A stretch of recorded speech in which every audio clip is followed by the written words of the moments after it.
में श्री भगवान की संत श्रोमणी आचार्य भगवान गुरुदेव श्री विद्यासागर जी महाराज की पूज्य आचार्य श्री समय सागर जी महाराज की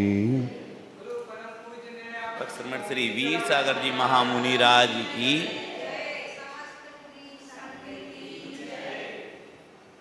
आज के प्रैक्टिकल समाधान में ऑनलाइन जिज्ञासाओं में सर्वप्रथम मीसा अग्रवाल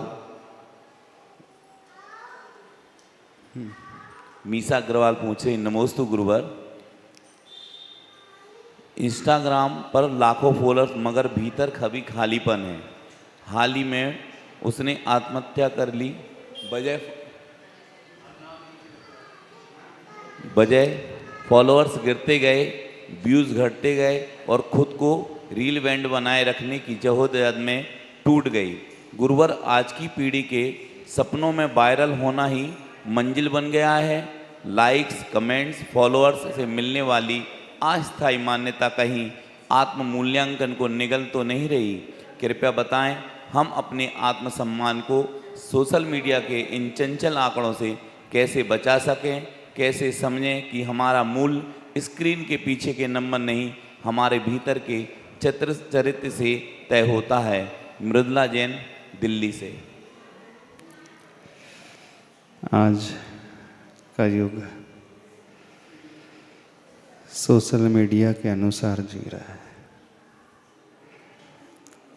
अपनी पहचान और दूसरों के लाइक्स, कमेंट्स पर डिपेंड करता चला आ रहा है।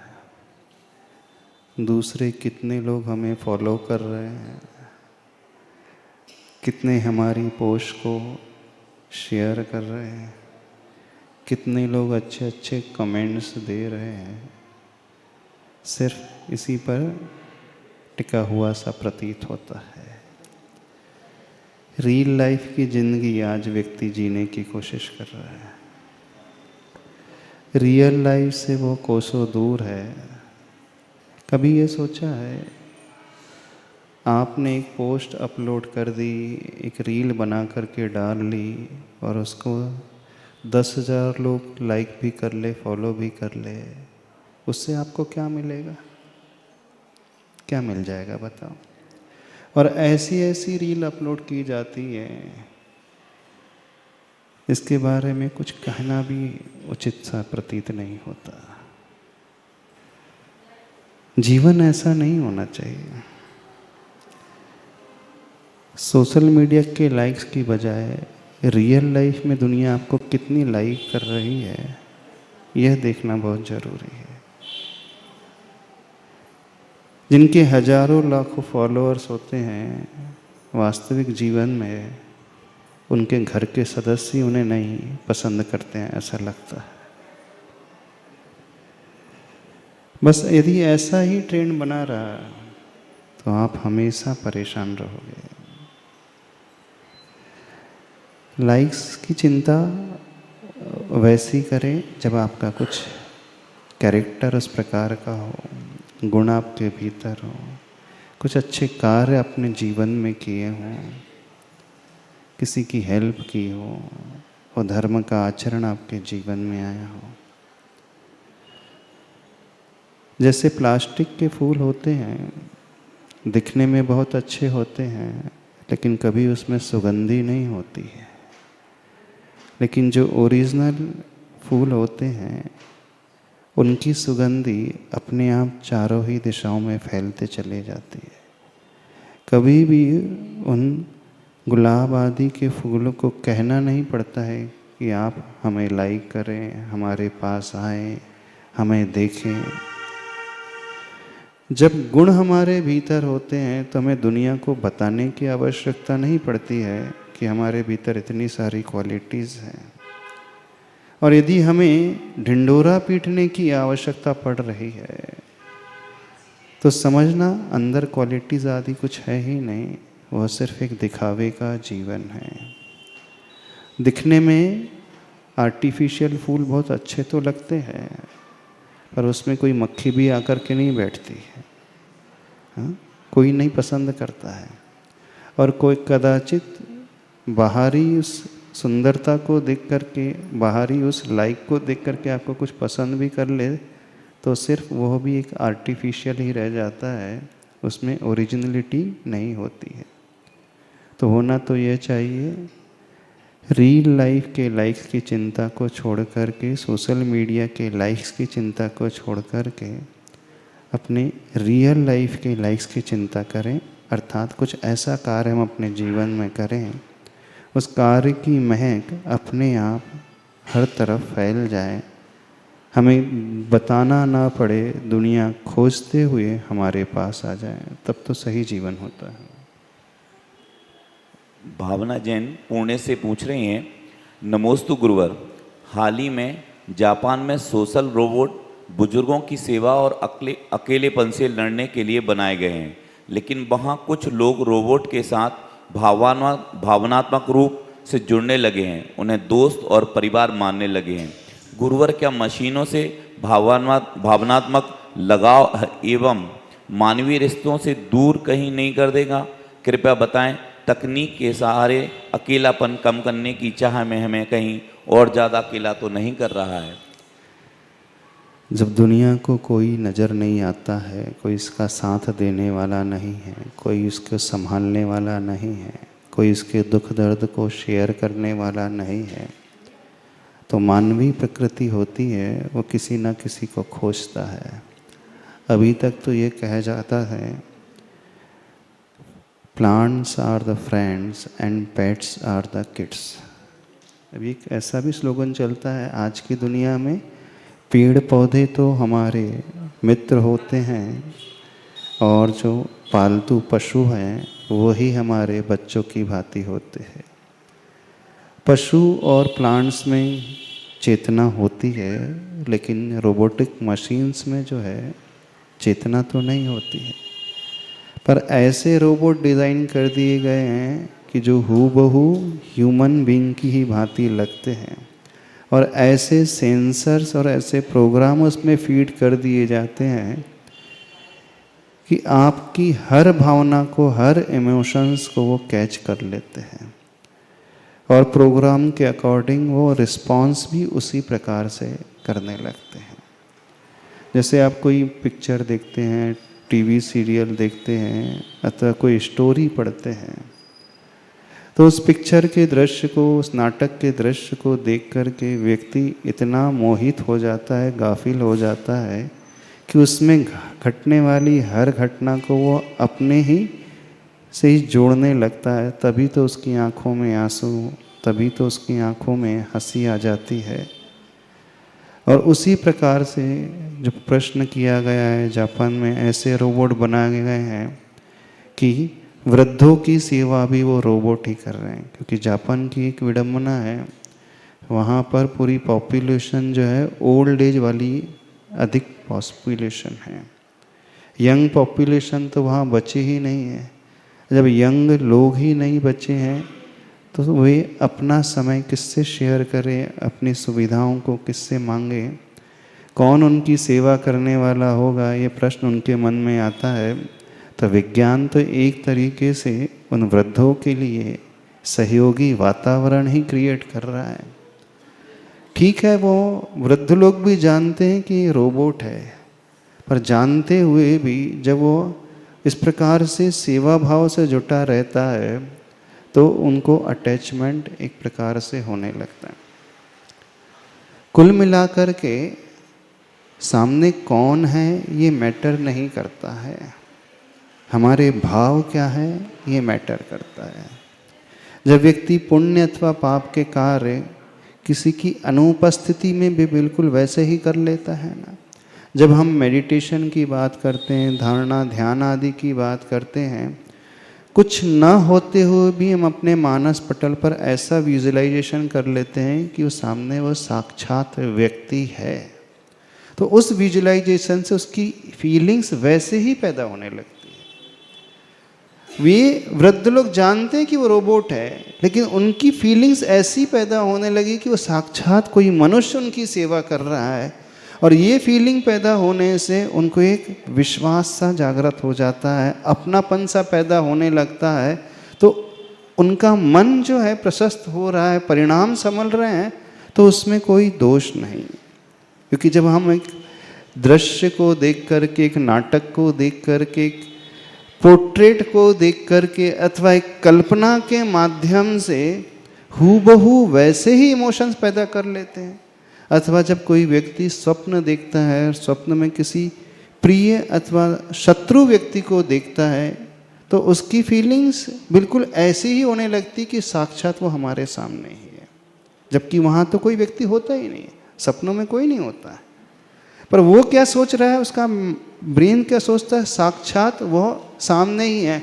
तभी तो उसकी बॉडी में फिजिकल चेंजेस होने लगते हैं, हार्मोनल चेंजेस होने लगते हैं, उसकी हार्ट बीट्स भी बढ़ने लगती हैं, इवन उसे पसीना भी आने लगता है, जबकि रियलिटी में कोई भी नहीं होता है।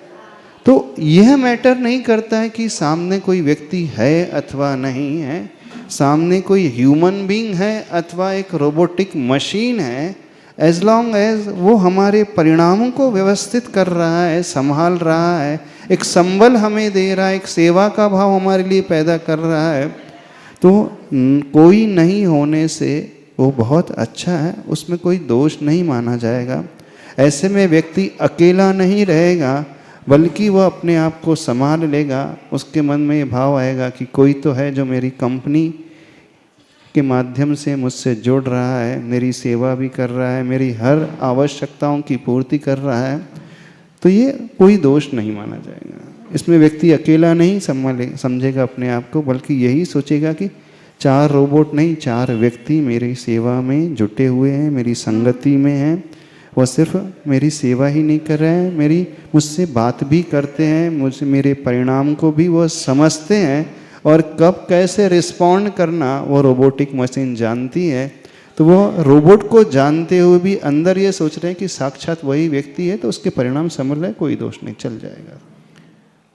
अनिरुद्ध जैन भोपाल से पूछते हैं, नमोस्तु गुरुवर, हाल ही में एक फूड डिलीवरी ऐप के AI ने एक ग्राहक को खाना ऑर्डर करने के बाद यह कहकर ब्लॉक कर दिया कि आपका व्यवहार हमारी पॉलिसी के खिलाफ है।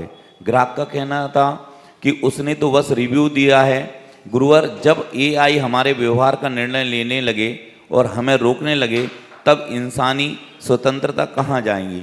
क्या भविष्य में हमारी आवाज़ें भी एल्गोरिदम के कंट्रोल में आ जाएंगी? कृपया बताएं, इस डिजिटल युग में विवेक और न्याय की रक्षा कैसे करें? प्रश्न समझ में आया आप लोगों को? नहीं समझ में आया? एक व्यक्ति ने ऑर्डर किया था कुछ खाने का आइटम ऑनलाइन, पर उसने जो रिव्यू सेंड किए थे उस रिव्यूज़ को देख कर के AI ने उसे बैन कर दिया कि हमारी पॉलिसीज़ के खिलाफ आ रहा है। अब देखो, अब भविष्य में यही होने वाला है, सब कुछ मशीन लर्निंग पर ही डिपेंड होने वाला है, AI टूल्स पर ही डिपेंड होने वाला है। होना तो यह चाहिए था कि हमारी व्यवहारिकता, हमारे इमोशंस जो साथ में रह करके हो सकते, वो कभी मशीन नहीं जान सकती। पर मशीन एक हेल्पिंग टूल साबित होती है, क्योंकि इतने सारे लाखों नहीं करोड़ों कस्टमर्स होते हैं, पर्सन टू पर्सन वो कहाँ तक वेरीफाई करते रहेंगे, कहाँ तक पर्सनली मिलते रहेंगे, कहाँ तक एक दूसरे के विचार को सुनते रहेंगे। उन्होंने तो सिर्फ एक एल्गोरिथम के थ्रू ही सब कुछ फीड कर दिया है। अब आपको सुविधा मिल रही है AI से, तो उसके साइड इफ़ेक्ट्स भी आपको तो झेलना तो पड़ेगा, क्योंकि हर सिक्के के 2 पहलू होते हैं। वो मशीन्स आपको बहुत इजी सुविधाएं दे रही हैं, तो उसके आपको दुष्परिणाम भी भुगतना पड़ेगा। कुल मिलाकर के जीवन में कुछ ऐसा बैलेंस बनाना सीखो कि मशीन पर ही आप पूर्ण रूप से आधारित ना हो जाओ। आप फिजिकल कांटेक्ट रखते चले जाएं, जितना हो सके एक दूसरे के साथ व्यवहारिकता निभाएं। मात्र वहाँ भोजन की बात नहीं होती, वहाँ तो आपस के संबंध की बात होती है, आत्मीयता की बात होती है, वात्सल्य की बात होती है। पेट जो है सिर्फ भोजन से नहीं भरता है, पेट भरता है और हमारा मन भरता है। भोजन परोसा कैसे जा रहा है उससे भी फर्क पड़ता है, नहीं पड़ता? रादर सबसे ज़्यादा फर्क तो सामने वाले की उस भावना से पड़ता है, वो किस तरीके से भोजन को बनाता है और किस तरीके से वो भोजन को सर्व करता है।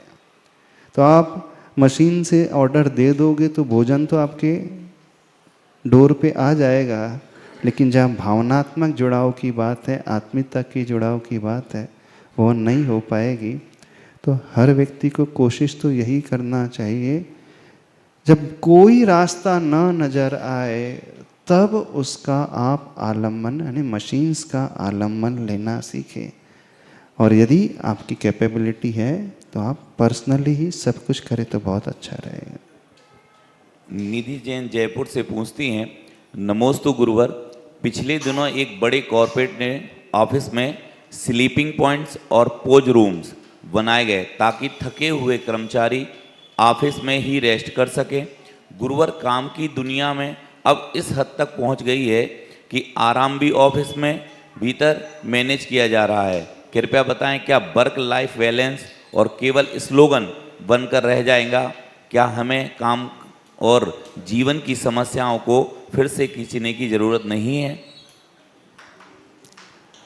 जब कंपनी तो अपनी एफिशिएंसी देखने चाहती है, हाँ, वो तो चाहती है मैक्सिमम प्रोडक्शन होना चाहिए, मैक्सिमम उसकी एफिशिएंसी यूटिलाइजेशन होना चाहिए, और उसे देखते हुए वो अपने स्टाफ के लिए, एम्प्लॉइज़ के लिए इस प्रकार का प्रबंधन कर रही है, तो कहीं भी वो गलत नहीं है। क्योंकि साइकोलॉजी के अनुसार जब व्यक्ति भोजन करता है और उसके बाद थोड़ा रेस्ट ले लेता है तो उसकी एफिशिएंसी कई गुना बढ़ जाती है। और नॉन स्टॉप वो करते रहे तो काम तो करता रहेगा, पर उसमें क्वालिटी और प्रोडक्टिविटी दोनों ही नहीं आती है। तो कंपनी तो अपने पॉइंट ऑफ व्यू से बिल्कुल सही है, क्योंकि उसका उद्देश्य तो क्वालिटी प्रोडक्शन भी होना चाहिए और क्वांटिटी भी होना चाहिए। तो वह सबके लिए उस प्रकार के माहौल को बनाएगी जहाँ से व्यक्ति सिर्फ एक मशीन ही ना बने, बल्कि भावनात्मक रूप से वो जुड़ा भी रहे, उसकी बॉडी को रेस्ट भी मिल सके, उसकी बॉडी के लिए प्रॉपर फूड भी मिल सके और बॉन्डिंग भी प्रॉपर हो सके। तो वो उस अपेक्षा से तो उसमें कोई दोष नहीं, वो तो बनाएगी। पर हमें ये निर्णय करना है कि हम अपनी लाइफ में बैलेंस कैसे बनाएं, फैमिली के साथ और वर्क लाइफ बैलेंस कैसे बनाएं। तो जब कंपनी इस प्रकार से कर सकती है तो आप भी अपने जीवन का टाइम टेबल इस प्रकार से तो बना सकते हो कि नहीं बना सकते? कितना समय बिजनेस के लिए, कितना समय अन्य कंपनी के लिए, कितना समय अपनी फैमिली के लिए और कितना समय आप अपने लिए देना चाहते हो। क्योंकि जब व्यक्ति थोड़ा समय अपने लिए और अपने वालों के लिए निकालता है तो बड़ा आश्वस्त हो जाता है, उसकी बैटरी रिचार्ज हो जाती है और उसकी प्रोडक्टिविटी जो है, एफिशिएंसी कई गुना बढ़ जाती है। तो उस दृष्टि से बहुत अच्छा। दक्ष जैन लुधियाना से पूछते हैं, नमोस्तु गुरुवर, हाल ही में एक न्यूज़ रिपोर्ट आई कि दुनिया के कुछ अमीर लोग चांद पर लग्जरी हॉलीडे होम्स बनाने की योजना बना रहे हैं। गुरुवर, जब धरती पर रहने के हालात कठिन होते जा रहे हैं तब अमीरों को चांद पर पलायन का एक नए स्पेस क्लास डिवाइड नहीं बनाएंगे आप? कृपया बताएं, क्या इंसान का सुख की तलाश में आकाश तक जाना असंतोष का संकेत है? क्या संतोष और जिम्मेदारी से भरा जीवन अब एक पुराना विचार बनता जा रहा है? जब तक हम सुख को पाने के लिए बाहर दौड़ते रहेंगे उतने ही हम दुखी रहेंगे। सुविधाएं जितनी बढ़ती चली गई हैं वर्तमान में, विकल्प भी उतने ही अधिक अनुपात से बढ़ते चले गए। आज का विज्ञान नए नए इन्वेंशन के माध्यम से, नई नई खोजों के माध्यम से आपके लिए बहुत कुछ परोसता है, लेकिन उससे आप कभी सुखी नहीं हो पाओगे। सर्वप्रथम हमें अपनी दृष्टि को बदलना होगा। यदि हम जीवन को अच्छा बनाना चाहते हैं, आनंद से भरना चाहते हैं, तो हमें पराश्रित नहीं स्वाश्रित होना चाहिए। वस्तुओं और परिस्थितियों से सुखी नहीं हो सकते हैं हम कभी, सुविधाओं से हम कभी सुखी नहीं हो सकते, लग्जरी से हमें सुख कभी नहीं मिल सकता। सुख तो हमारी निराकुल दशा से ही हमें मिलता है। जो व्यक्ति अपने सारे विकल्पों को जीत लेता है, अपनी आकुलता वाली दशा को जीत लेता है, वह व्यक्ति हमेशा सुखी रहता है। तो क्या होना चाहिए? सुख कहीं हमें सुविधाओं से नहीं मिलेगा, लग्जरी से नहीं। सुख आखिर उत्पन्न स्वयं के भीतर से ही होता है। तो यह हमें जानना होगा, समझना होगा और मानना होगा। और जब यह दृष्टि हो जाएगी तो ऑटोमेटिकली जो हम दौड़ लगा रहे हैं, आज की दुनिया जो दौड़ लगा रही है, वह भीतर की ओर आते ही चले जाएगी। इस बात को अच्छे से समझें। लेकिन इस बात को कोई भी मानने को तैयार नहीं। विज्ञान तो छोड़ दो, आप भी मानने को तैयार नहीं, है ना? मानने को तैयार हो। जब भी आप अपने आप को सुखी बनाने की कल्पना करते हो तो अधिक से अधिक अंबार लगाने की कोशिश करते हो, परिग्रह को जोड़ने की कोशिश करते हो, वस्तुओं को समेटने की कोशिश करते हो, संबंधों को बनाने की कोशिश करते हो। अर्थात व्यक्ति सिर्फ बाहर ही भागता है, दूसरों को ही देखता है अपने आप को सुखी बनाने के लिए। ये दृष्टिकोण ही गलत है। दृष्टिकोण बाहर का नहीं, भीतर का होना चाहिए। बहिर्मुखी नहीं, अंतर्मुखी दृष्टि होना चाहिए। हमें सुख तब मिल सकता है जब हम अपने आप में संतुष्ट हो जाते हैं। यानी निराकुल दशा का नाम सुख होता है। तो सुख पाने के लिए हमें उन कारणों को सर्वप्रथम छोड़ना होगा जिन कारणों से हमारे लाइफ में आकुलता उत्पन्न होती है। और सबसे बड़ा कारण कौन सा है आकुलता का उत्पन्न करने का? हमारी मूर्छा की भावना, आसक्ति का भाव, अटैचमेंट। जो तीव्र राग होता है ना, वो ही सबसे बड़ा दुख का कारण होता है। तो सुखी होने का एकमात्र रास्ता है उस अटैचमेंट के भाव को छोड़ें और अपने आप में संतुष्ट होना सीखें। तब हम चाहे किसी भी परिस्थिति में रहें, चाहे इस पृथ्वी में रहें, चाहे हम चांद में रहें विज्ञान के अनुसार, चाहे इस धरा पे रहे, चाहे मंगल में रहे, कहीं पर भी रहोगे आप सुखी रहोगे। और यदि आपका दृष्टिकोण ही गलत है तो आप दुनिया में नहीं किसी भी कोने में पहुंच जाओगे तो और ही ढूंढते रहोगे, आप हमेशा दुखी रहोगे। रेणु जैन देवघर झारखंड से पूछते हैं, गुरुदेव के चरणों में बारंबार नमोस्तु नमोस्तु नमोस्तु। गुरुदेव, पिछले साल कुंडरपुर में अभय सागर जी महाराज जी से नित्य पूजन करने का नियम लिया था। हमारे यहाँ मंदिर में पंडित जी सभी के लिए द्रव्य थाली लगा देते हैं। हम लोग जाते हैं, पूजा करते हैं और थाली वहीं छोड़कर घर आ जाते हैं। पिछले 1 साल से हमारा भी ऐसे ही चल रहा है, परंतु पिछले कुछ दिनों से हम अपना द्रव्य, अपनी थाली घर से ले जाकर पूजन कर रहे हैं। 3-4 दिन द्रव्य इकट्ठा करके सारी सामग्री, थोड़ा चावल और गुड़ मिलाकर मीठा चावल बनाकर अपने घर या दुकान के बाहर गाय को खिला देते हैं। गुरुदेव, मेरी जिज्ञासा है कि ऐसा करना गलत है क्या? कुछ लोगों का कहना है कि जो द्रव्य से पूजा की है वह तो भगवान को चढ़ गई, घर नहीं ले जाना चाहिए। गुरुदेव कृपा कर सही मार्ग दें। श्रावक द्रव्य चढ़ा करके ही पूजा करता है और पूजन में जो सामग्री उसने अर्पण कर दी अब वो उसकी नहीं रह जाती है, निर्माल्य हो जाती है। लेकिन जब हम कहते हैं निर्माल्य हो जाती वो वस्तु, तो उसका उपयोग का अधिकार किसके पास होता है? क्या कमेटी के लिए है, समाज के लिए, माली के लिए? नहीं। आगम में वर्णन आता है उस पर अधिकार पशुओं के लिए, पक्षियों का होता है। तो जो भी आप चढ़ाते हो वह द्रव्य चढ़ाने के बाद उन पशु पक्षियों का हो गया। सही तो हो, ये होना चाहिए। अब समाज में क्या क्या व्यवस्था है, भिन्न भिन्न मंदिरों में क्या क्या व्यवस्था है, ये बात अलग है। प्राय हर मंदिर में व्यवस्था है कि वहाँ द्रव्य जो है माली लेकर के चला जाता है, पर होना उन पशु पक्षी के लिए। तो अब आप उस द्रव्य को उन तक पहुँचा दो, गौशाला तक पहुँचा दो तो बहुत अच्छा है। और यदि वहाँ तक नहीं पहुँचा रहे हो, खुद ला कर के उसमें कुछ गुड़ आदि मिला कर के पशु को खिला रहे हो, तो एक प्रकार से उस द्रव्य का आप स्वयं के लिए तो उपयोग नहीं कर रहे हैं, बल्कि और अच्छा कार्य कर रहे हैं तो इसमें आपको कोई भी निर्माल्य का दोष बिल्कुल नहीं लगेगा। वैसे हर कमेटी को ये व्यवस्था करना चाहिए अपने मंदिर के लिए माली रखें, माली सारी सुविधाएं को बना करें, लेकिन उसे सैलरी आप दो और जो द्रव्य चढ़ता है उस द्रव्य का आप दूसरे तरीके से उपयोग करो, उन्हें पशु पक्षी के कल्याण के लिए उपयोग करो। हम ये नहीं कह रहे कि माली के पेट पर लात मार दो।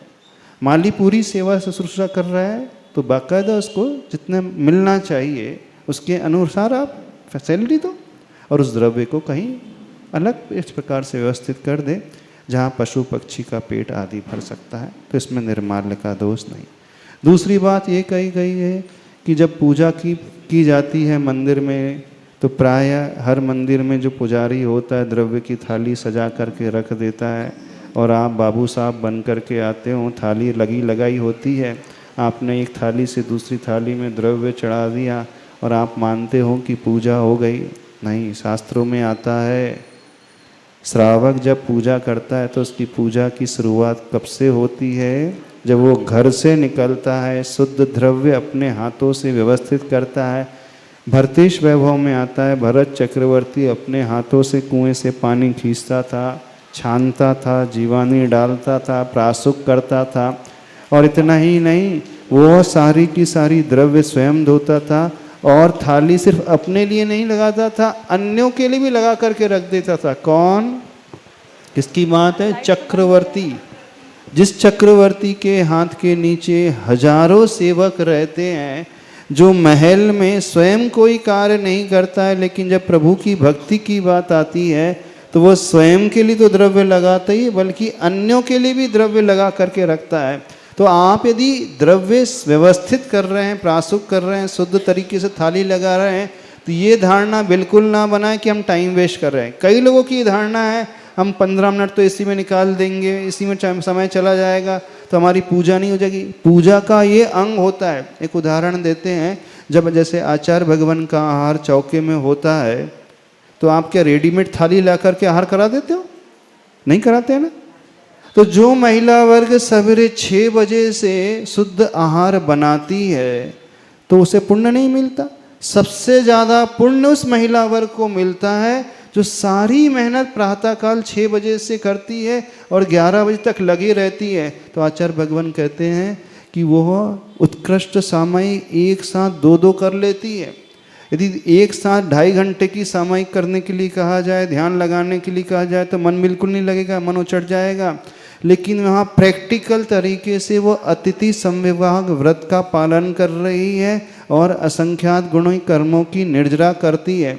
तो जो सारी सामग्री जो बना रही है वो उसका बहुत बड़ा धर्म ध्यान है। ऐसे ही जब आप पूजा करने के लिए तैयारी करते हो, द्रव्य को प्रासुक आदि जल से धोते हो, थाली लगाते हो, तो वो पूजा का ही एक पार्ट माना जाता है।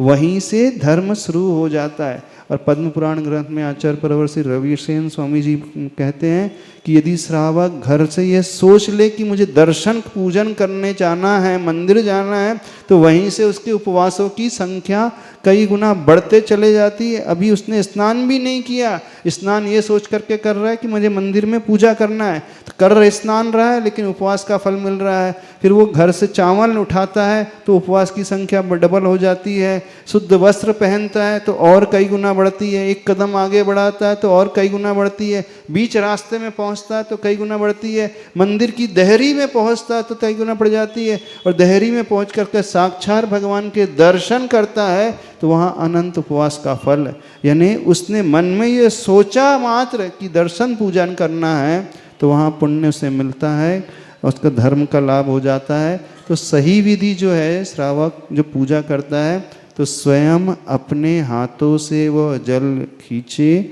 शुद्ध प्रासुक करे और द्रव्य धोए। टाइम वेस्ट नहीं हो रहा है। यदि आप किसी पुजारी से कराओगे, पराश्रित होकर के कराओगे, तो वो कैसे खींचेगा, कैसे जीवानी डाल लेगा, प्रासुक करेगा भी कि नहीं करेगा, जीवों की रक्षा होगी भी कि नहीं होगी, कोई भरोसा नहीं होता। क्योंकि उसका तो उद्देश्य सिर्फ सैलरी के लिए, पगार के लिए होता है। बस मुझे तो इतनी ड्यूटी देना है सवेरे 6 से दोपहर सब 10-11 बजे तक, और जैसी ड्यूटी 11 बजे भाग जाता है। तो उसका उद्देश्य सिर्फ पैसे के लिए है। लेकिन आप जब कार्य करोगे तो वहीं से धर्म शुरू हो जाता है।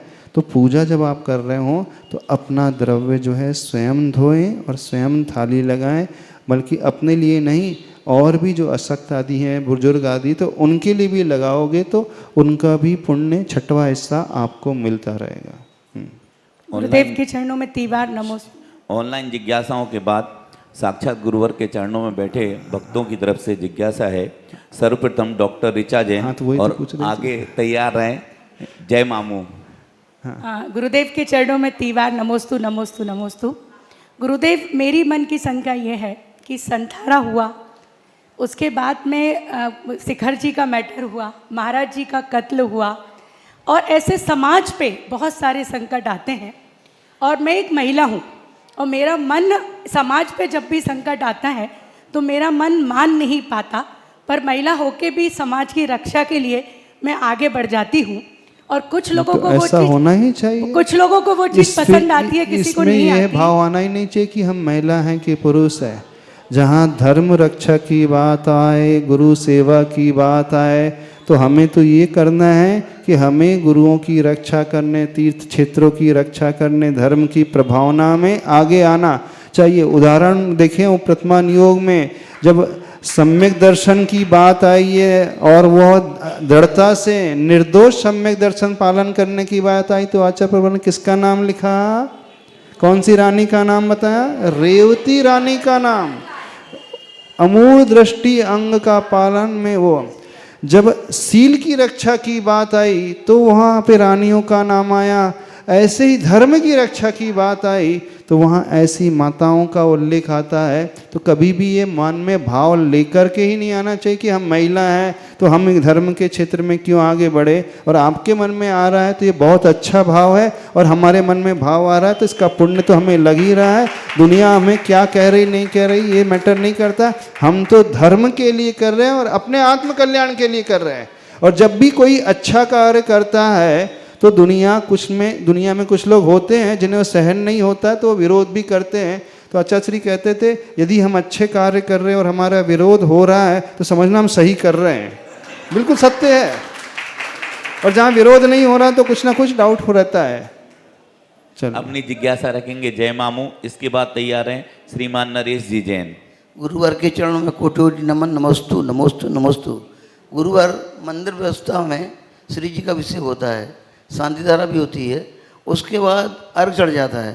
मगर कुछ महिलाएं आती हैं या पुरुष अभिषेक करने वाले भी आते हैं, बोलते मुझे अभिषेक करना, मुझे अभिषेक देखना है, तो उनको अभिषेक दिखाते हैं। सही है क्या गुरुवार? जो महिला स्वयं अभिषेक नहीं कर सकती है और वह अभिषेक देखना चाह रही और आपसे निवेदन कर रही है, आपने अभिषेक दिखा दिया तो बहुत अच्छा। गुरुवार शांति धारा हो जाती है, उसके बाद शांति धारा भी एक प्रकार से अभिषेक ही होता है।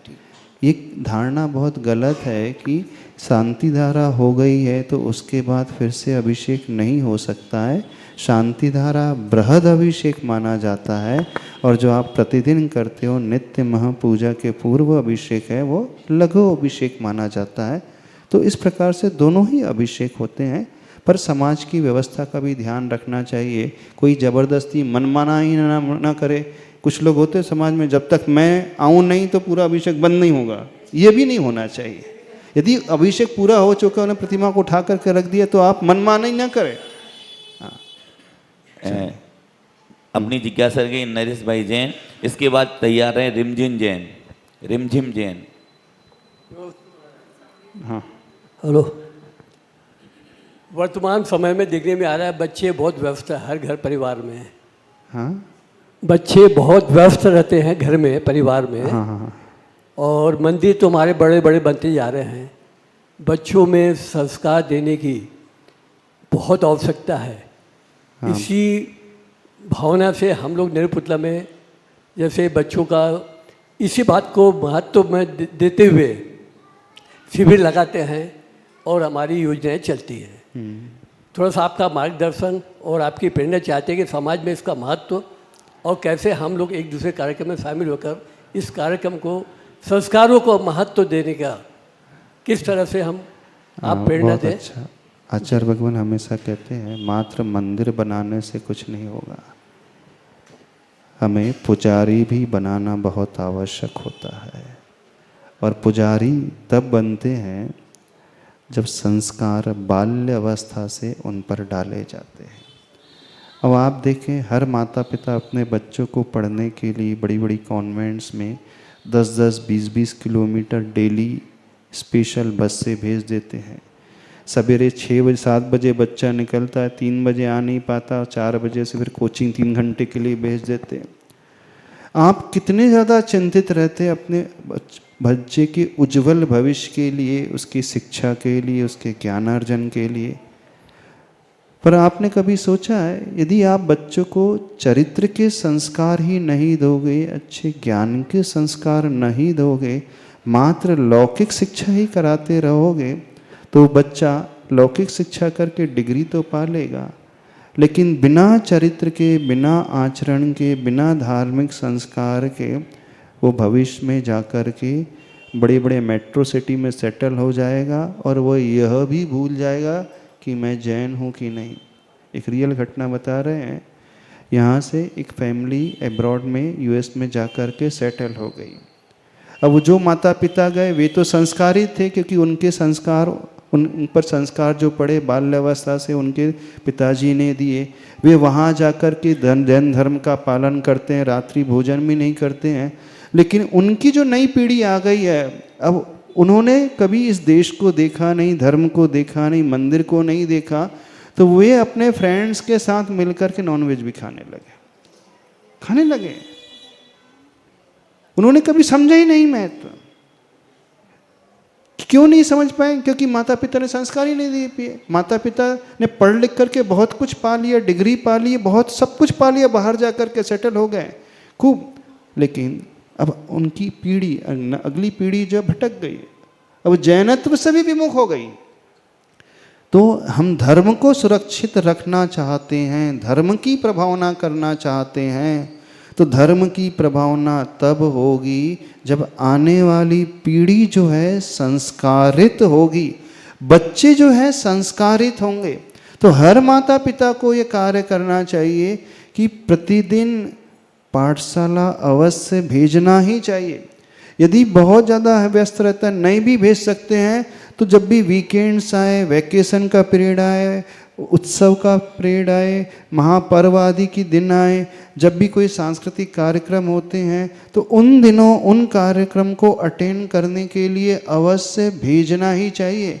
यदि आपने बच्चों को ये ज्ञान और चरित्र का संस्कार अभी से दे दिया, तो समझना वे ही बच्चे भविष्य में वृद्धावस्था में आपको तीर्थ यात्रा कराएंगे और सल्लेखना के समय नमोकार मंत्र सिखाएंगे और गुरु दर्शन के लिए लेकर के जाएंगे।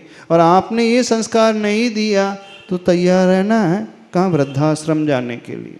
हमारा चातुर्मास हिसार हरियाणा में हुआ, हांसी हरियाणा में, और हिसार में एक वृद्धाश्रम है। अब रियल घटना बता रहे हैं। उस वृद्धाश्रम में बड़े बड़े लोग हैं, वृद्ध जो माता पिता हैं, और उनकी 4-4 संतान हैं। दिल्ली में संतान रहती है और हर एक के पास मर्सिडीज कार है, 100-100 एकड़ की लैंड है, लेकिन उन बच्चों ने माँ बाप को वृद्धाश्रम में ला करके पटक दिया। कोई बच्चा उनकी सेवा करने को तैयार नहीं।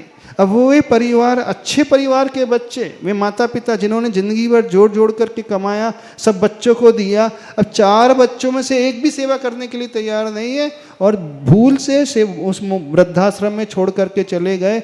और वे सारे माता पिता वहाँ रहते हैं और बड़े दुखी होते हैं, विकल्प से भरे रहते हैं। काश, वो सोचते हैं काश उस समय यदि हमने बच्चों को ये संस्कार दे दिया होता तो आज यह दिन नहीं देखने पड़ते। तो यदि आप अपना वृद्धत्व काल भी अच्छे से बिताना चाहते हो, आप चाहते हो कि आपके बच्चे जो है संस्कारित बने रहें, आप चाहते हैं आपके बच्चे जो है प्रभु से जुड़े रहें, गुरु से जुड़े रहें, ज्ञान से जुड़े रहें, व्यसनों से दूर रहें, पापों से दूर रहें, और नहीं तो कम से कम शाकाहारी बने रहें और नशे से दूर रहें। एक सबसे बड़ी विडंबना, आज के जो बच्चे हैं नशे के शिकार होते चले जा रहे हैं, वेब सिगरेट खाने पीने लगे हैं, वो बाहर पढ़ने के लिए जाते हैं, हॉस्टल में रहते हैं, संगति ऐसी हो जाती है, कोई उन्हें समझाने वाला नहीं, संभालने वाला नहीं है। तो सारे माता पिता से कहना है बच्चों को और कहीं भेजो अथवा ना भेजो। अब देखना, वैकेशन जब भी लगता है तो एक समर कैंप में और भेज दोगे अब एक्स्ट्रा। साल भर कोचिंग भेजते वो तो अलग है, और गर्मी की वैकेशन लगी, हाँ तो 15 दिन का समर कैंप, बेटा एक्स्ट्रा करिकुलर एक्टिविटी सीख लेगा, स्विमिंग सीख लेगा, बॉलिंग सीख लेगा, कुछ भोजन बनाना सीख लेगा। कभी ये नहीं सोचते कि बच्चों को हम इस प्रकार के शिविर में भेजें जहाँ ज्ञानार्जन होता है? तो हर माता पिता को तो अवश्य भेजना ही चाहिए, जहाँ उन्हें सही संस्कार मिल सके, गुरु भक्ति क्या होती है वे देवों से जुड़ सके, गुरुओं से जुड़ सके, आगम से जुड़ सके और सप्त व्यसनों से जुड़ सके, सप्त व्यसनों किसे त्याग के से मार्ग से जुड़ सके। और इतना ही नहीं, अपने बच्चों को हर 3 से 6 महीने में एक धर्म तीर्थ की यात्रा अवश्य कराएं, ऐसे तीर्थ वंदना के लिए लेकर के जाएं, गुरु वंदना के लिए लेकर के जाएं। एक बार गुरु के पास ला करके दे दोगे, 1 घंटा भी गुरु के पास ला करके आपने बच्चों को बैठा दिया, तो गुरु मुख से जो सुन लेते हैं वो नियम जीवन भर नहीं भूलते, हमेशा लाइफ के अंत क्षण तक वे पालन करते हैं। तो हम सबसे कहना चाहते हैं, बच्चों को मंदिर से जोड़ें, गुरु से जोड़ें, तभी वे बच्चे संस्कारित बने रहेंगे, जैनत्व का संस्कार उनमें रहेगा और आपका धर्म वो बहुत अच्छे से पालन करा पाएंगे।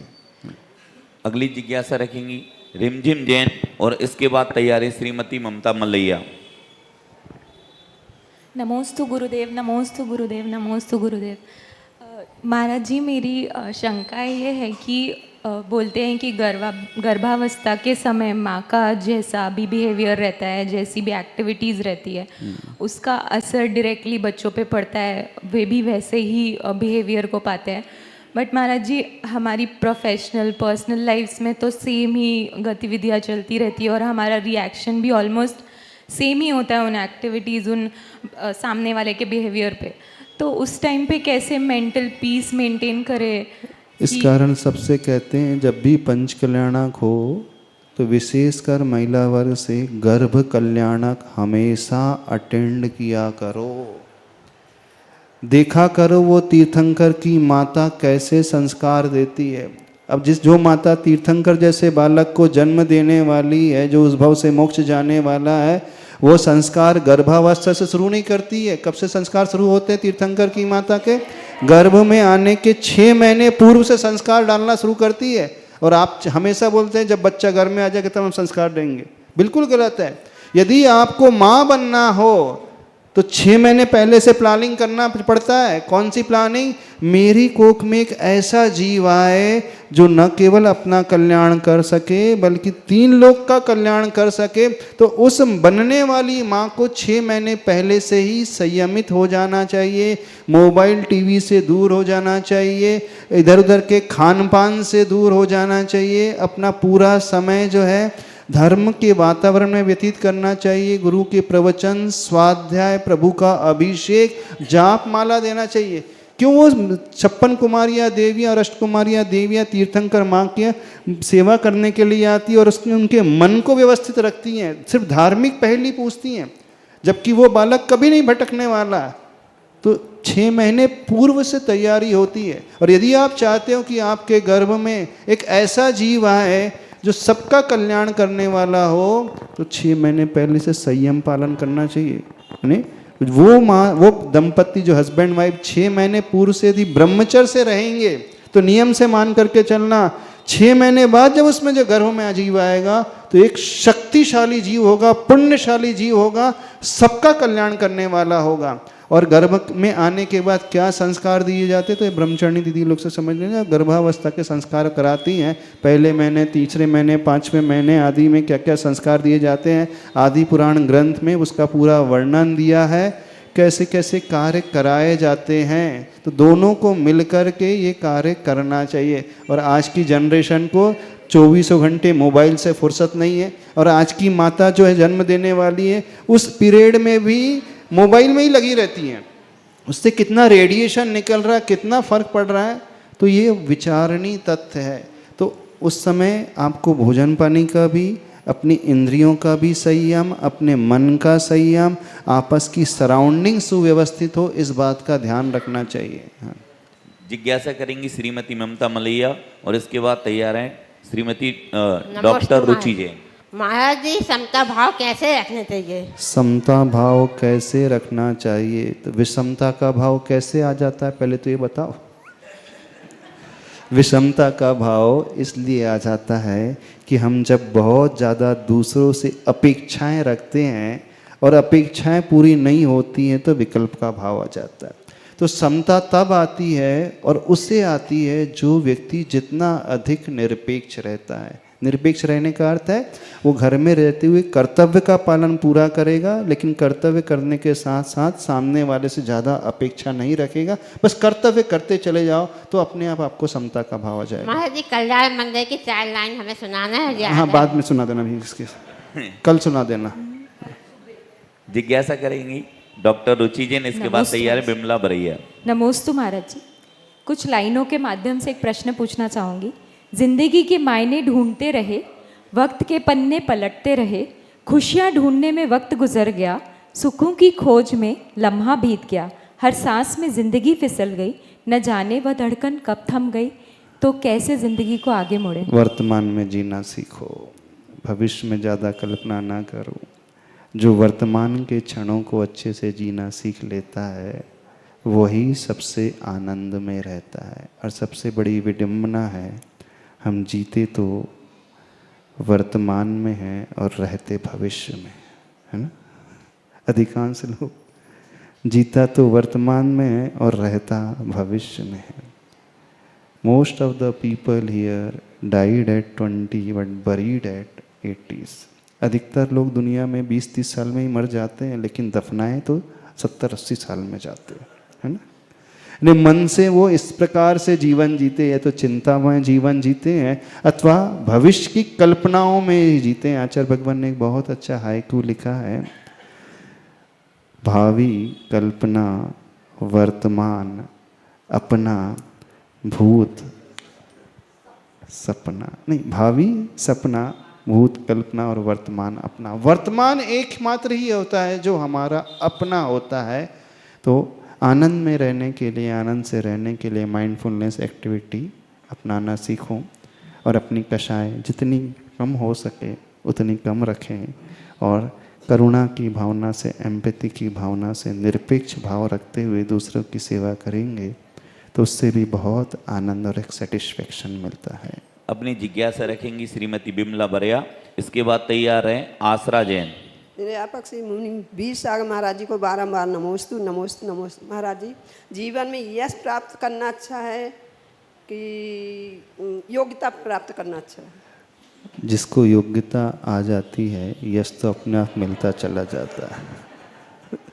और यश के लिए यदि हम व्रत, उपवास, तप, साधना कर रहे हैं तो अनंत काल सिर्फ ख्याति, पूजा, लाभ के चक्कर में ही भटके हैं। और अच्छे से अपनी क्षमता का विकास कर लिया तो जो योग्य होता है व्यक्ति, क्षमतावान होता है, दुनिया उसकी प्रशंसा अपने आप ही करेगी, चिंता नहीं करना। लेकिन योग्यता इस कारण नहीं प्राप्त करना कि दुनिया हमारी प्रशंसा करे, ये भी नहीं होना चाहिए। हाँ, नमोस्तु महाराज जी।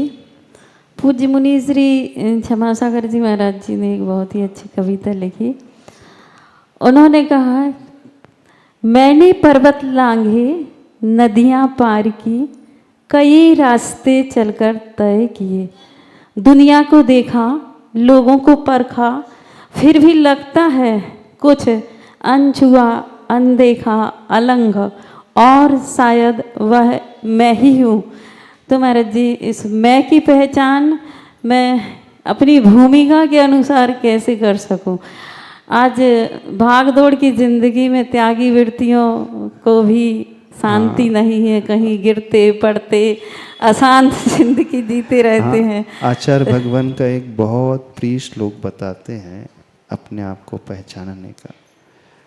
आचार्य भगवान तीनों संध्या काल में सामायिक के पश्चात इस श्लोक को बार बार गुनगुनाते थे। और ये श्लोक छत्र चूड़ामणि ग्रंथ का है और बड़ा अच्छा गजब का श्लोक है। कोहम किद्रगुणः क्वत्य किम प्राप्य किम निमित्तकः इत्यूह प्रत्ययम नो चेदस्थाने ही मतिर्भवेत्। अर्थात मैं कौन हूँ, मेरे गुण कैसे हैं को, क्वत्य मैं कहाँ से आया हूँ, किम प्राप्य क्या मुझे पाना है, और किम निमित्त कहा कैसे मुझे पाना है, जो व्यक्ति इस प्रकार का चिंतन प्रतिदिन नहीं करता है वह व्यक्ति और उसकी मति भटक जाती है। यदि यह श्लोक नहीं समझ पाते तो एक गाने की बड़ी सुंदर पंक्ति है, उसमें भी लगभग यही भाव है, शायद पहले हमने कभी गाए हैं। अरे दीवानो मुझे पहचानो, कहाँ से आया, मैं हूँ कौन, मैं हूँ डॉन। बस यही भाव है, उसमें और कुछ नहीं है। हाँ, भले ही वो पिक्चर का गाना है, डॉन पिक्चर का गाना है, उसमें उद्देश्य कुछ और था, लेकिन भाव उसमें यही है, यही तो है। अरे दीवानो मुझे पहचानो, कहाँ से आया, मैं हूँ कौन, मैं हूँ डॉन, अर्थात मैं वो हूँ जो है भगवान। और क्या है, डॉन का अर्थ स्वामी भगवान। तो हम दुनिया को तो पहचानते हैं, दुनिया के लिए सब कुछ करते हैं, लेकिन एकमात्र अपने आप को नहीं पहचान पाते हैं। तो बस ये प्रश्न उठाना सीखो, मैं कौन हूँ, कहाँ से आया हूँ, क्या मुझे पाना है, क्या मेरे गुण हैं और कैसे मुझे अपने आप को पाना है। ये नहीं है तो पिक्चर का गाना याद रख लेना, बस प्रतिदिन 5 मिनट इसका चिंतन करना। तो व्यक्ति भटक भी रहा हो, आउट ऑफ ट्रैक भी जा रहा है, तो लौट करके तुरंत अपने आप में आ जाएगा। ऐसा व्यक्ति कभी गलत कर ही नहीं पाएगा। जिस प्रकार से सोचेगा ना, ऐसा व्यक्ति कभी अपने उद्देश्य से भटक नहीं पड़ पाएगा। ऐसा व्यक्ति कभी कषाय नहीं कर पाएगा। ऐसा व्यक्ति कभी किसी को छलेगा भी नहीं।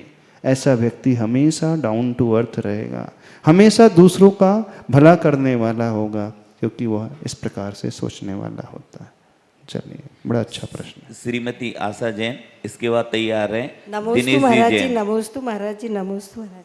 महाराज जी, मृत्यु के बाद सबको अकेला क्यों नहीं छोड़ते? मृत्यु के बाद शव को अकेला क्यों नहीं छोड़ते? क्या प्रश्न है? डेड बॉडी को अकेला क्यों नहीं छोड़ते? ऐसा होता है। हाँ, भगवती आराधना में एक बात आती है, जब इस शरीर से आत्मा निकल जाती है और यह शव पड़ा रहता है, तो कुछ ऐसे भी देव होते हैं जो कौतूहल प्रिय होते हैं और उसमें वो अपने आप को प्रवेश करा देते हैं और फिर शव को दौड़ाने लगते हैं। तो उसे देख कर के लोग डर जाते हैं, तो डर ना पाए इस कारण उसमें एक बात आती है, जब किसी की संलेखना होती है तो उसके अंगों को थोड़ा सा छेद दिया जाता है। उसमें तो ये लॉजिक आया। और लोक व्यवहार में शव को अकेला इसलिए नहीं छोड़ा जाता है, बताओ आप लोग। अच्छा, आप ही बता दो क्यों नहीं छोड़ते हो? हाँ, कहाँ डायमंड? हाँ, सबसे ज़्यादा तो अर्थी आप ही बनाते हो ना। हाँ हाँ, बताओ क्यों नहीं छोड़ते हो? हाँ, परिणामों को थोड़ा सा संभाल के रखें। घर के लोग हैं वो ज़्यादा विह्वल ना होने पाए, इस दृष्टि को रख करके। हाँ, अपनी जिज्ञासा रखेंगे दिनेश जी जैन, इसके बाद तैयार हैं शैलेश जी जैन। नमोस्तु गुरुदेव, नमोस्तु गुरुदेव। हम लोग बहुत खुश नसीब हैं कि पंचम काल में हमें लगातार साधुओं के दर्शन करने मिल रहे हैं। नगर में कोई जैन साधु आता है पीछे कमंडलधारी, तो हमें उससे पहले आहार की व्यवस्था बनाना कि हमें उसका लेवल देखना, कौन से संघ का है। श्रावक जो होता है उसके आवश्यकों में सबसे प्रमुख आवश्यक आता है गुरु उपास्ति, गुरु की सेवा। और जो व्यक्ति गुरु की सेवा नहीं कर सकता, इसका अर्थ है उसने प्रैक्टिकल धर्म को समझा ही नहीं है। पांचों उंगलियां एक जैसी नहीं होती। एक क्लास में सारे विद्यार्थी टॉपर नहीं होते, 100 में से 100 नहीं ला सकते हैं। टॉपर आने वाले तो एक ही होते हैं, फर्स्ट क्लास फर्स्ट आने वाले 2-4 होते हैं, मैक्सिमम जो है एवरेज होते हैं, और कुछ जो होते हैं बिलो एवरेज भी होते हैं। तो ऐसे ही हर क्षेत्र में जब हम साधु की बात करें तो कुछ साधु बहुत प्रभावक होते हैं, चारित्र में निष्ठ होते हैं, साधना करने वाले होते हैं। कुछ मध्यम दर्जे के साधनाहीन सहनन वाले हैं, रुग्ण अवस्था है, और कुछ उससे भी हीन अवस्था में रहते हैं।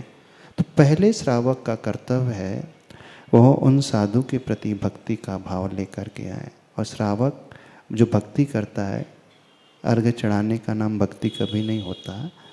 श्रावक की भक्ति नवदा भक्ति ही कहलाती है। अर्घ तो प्रभु के चरणों में चढ़ाया जाता है, जिनवाणी के चरणों में चढ़ाया जाता है, गुरु की भक्ति नवदा भक्ति से। ऐसा ही प्रसंग श्रेणी चरित्र में आया। 3 दिन तक सारी व्यवस्था करें, फिर आपको लगे कि साधु में कोई दोष है, शिथिलाचार है, तो आप उनका स्थितिकरण करना चाहते हैं तो सर्वप्रथम उपगुहन अमंग अपनाएं और उनके गुरु के पास जाकर एकांत में अथवा उनसे एकांत में चर्चा करें और बड़े पोलाइटली विनय से भर कर के तब किसी का स्थितिकरण होता है। और यह भी समझने की कोशिश करें यदि उसमें कुछ कथनचित शिथिलता आ रही है तो क्यों आ रही, कौन सा कारण है, कोई जेन्युइन कारण है कि वह प्रमाद के कारण है, तो उस सब को देख कर के फिर निर्णय लिया जाता है। चल आखिरी जिज्ञासा समाधान के लिए शैलेश जी जैन। नमोस्तु महाराज जी। महाराज जी, सम्यक दर्शन किस टाइप का होता है? जैसे हमारे घर के सामने हनुमान मंदिर है, लेकिन अधिकतर प्रकार के जैन लोग आके से वहाँ दर्शन करते हैं महाराज जी।